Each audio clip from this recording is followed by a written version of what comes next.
আমাদের অনেকগুলো সমস্যার সম্মুখীন হতে হইতেছে এই মুহূর্তে।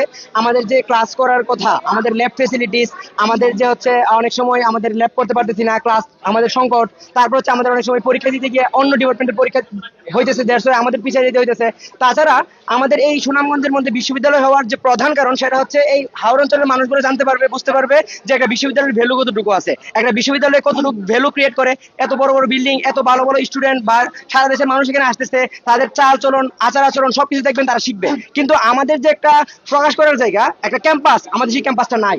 অর্থাৎ আমরা আমাদের ক্যাম্পাস না থাকার কারণে আমরা আমাদের যে প্রভাব বা আমাদের যে একটা আমরা যাদেরকে শিখাইতে পারবো সেই বিষয়টা আমরা সুন্দরভাবে উপস্থাপন করতে পারতেছি না। এবং আমাদের যে প্রশাসন, সেই প্রশাসন আমাদেরকে অনেক দিন আগে থেকে বলে দিয়েছে যে আমরা ট্রাই করতেছি বা আমরা করতেছি, বাট আমরা এদের মানে একদম যে একজ্যাক্ট কোনো ফলাফল আমরা পাইতেছি না। আমরা চাই আমাদের মানববন্ধন চলবে এবং আমরা আমাদের ফলাফল পাওয়ার আগ পর্যন্ত আমরা আমাদের আন্দোলন চালিয়ে যাব এবং আমাদের ক্লাস পরীক্ষা বয়কট যে করা হয়েছে এবং ওইটা থাকবে যতদিন না পর্যন্ত আমাদের ক্যাম্পাস পাইতেছি, আমাদের ক্যাম্পাসের ভূমি অধিগ্রহণ হইতেছে, আমাদের ক্যাম্পাস কোথায় হইতেছে সেটা জানতে না পারতেছি, ততদিন পর্যন্ত আমাদের আন্দোলন চলবে এবং চলবে ইনশাআল্লাহ। পরবর্তীতে কি শেয়ার করবে? আসসালামু আলাইকুম।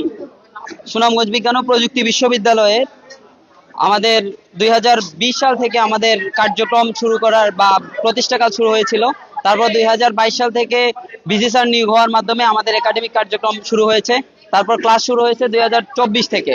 এখন থেকে প্রায় 2 বছরের কাছাকাছি সময় হয়ে গেছে। এখন পর্যন্ত আমাদের একাডেমিক যে মূল ভিত্তি, যেটাকে বলা হয় স্থায়ী ক্যাম্পাস বা একটা বিশ্ববিদ্যালয়ের প্রাণ যেটাকে বলি আমরা, সেটা হচ্ছে স্থায়ী ক্যাম্পাস বা মূল ক্যাম্পাস, সেই ক্যাম্পাসের কোনো কিছুই আমরা দেখতে পারতেছি না। যার কারণে আমাদের একাডেমিক, আমাদের গবেষণা সহ শিক্ষাক্ষেত্রে সকল ধরনের অনেক ধরনের বাধার সম্মুখীন হতে হচ্ছে।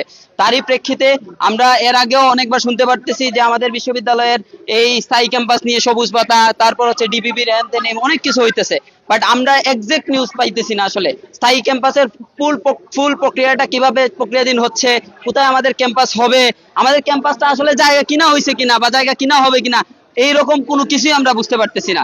তো তারই প্রেক্ষিতে আমাদের বিশ্ববিদ্যালয়ের প্রথম এবং দ্বিতীয় ব্যাচ মিলে আমরা স্থায়ী ক্যাম্পাস চাই। এই প্রগতির বিষয়ে নিয়মিত তথ্য শিক্ষার্থীদেরকে জানাতে হবে। যদি উপরোক্ত দাবিগুলো আদায় না করা হয়, তাহলে ধারাবাহিকভাবে আমরা আমাদের কর্মসূচিগুলো দিতে থাকবো এবং সেই ধারাবাহিকতায় আমরা অলরেডি আমাদের যে প্রথম কর্মসূচি হিসাবে যেটা দিয়েছি, প্রথমে আমরা স্মারকলিপি জমা দিয়েছি এবং গতকালকে থেকে আমাদের সকল শ্রেণী কার্যক্রম অর্থাৎ আমাদের ক্লাস এবং পরীক্ষা সবকিছু আমরা বয়কটের ডাক দিয়েছি।